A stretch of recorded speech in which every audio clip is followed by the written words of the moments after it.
Hello friends, welcome back to the my new video guys and my YouTube channel. In this video friends, we are going to talk about guys oppo mobile setting, and today video title is guys how to use oppo mobile smart speed screen setting. Friends, we want to use smart speed screen setting in oppo mobile. So friends, now let's see how to use one by one, step by step we will talk about.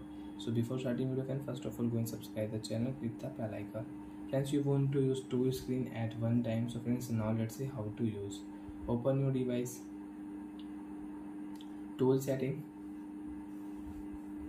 open your phone speed screen setting, and friends we want to use your smart speed setting. So friends, click here and your speed screen setting will on, and you can use swipe up with 3 finger to enable speed screen setting, and how to use you can check here.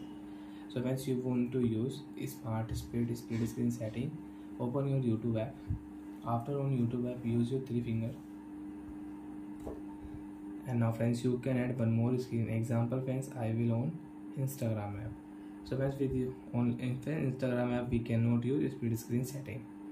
So friends, we will not add Instagram app. So friends, I will add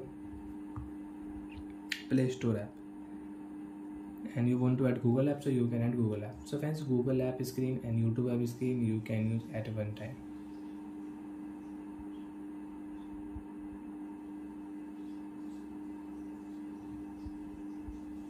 So like that friends, you can use split screen setting and you can use it. And friends, if you click here, so you can increase, you can adjust your screen. So like that friends, we can use split screen setting in oppo mobile. So friends, we will on file app.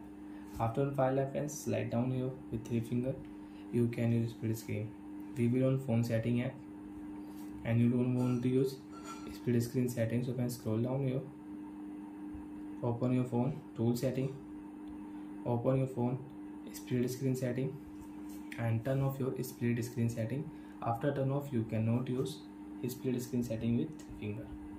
Again you want to use, you will have to turn on split screen setting, then you can use it. So bye friends, thanks for watching the video. I hope friends understood how to use split screen setting in oppo mobile. Bye friends, thanks for watching the video guys.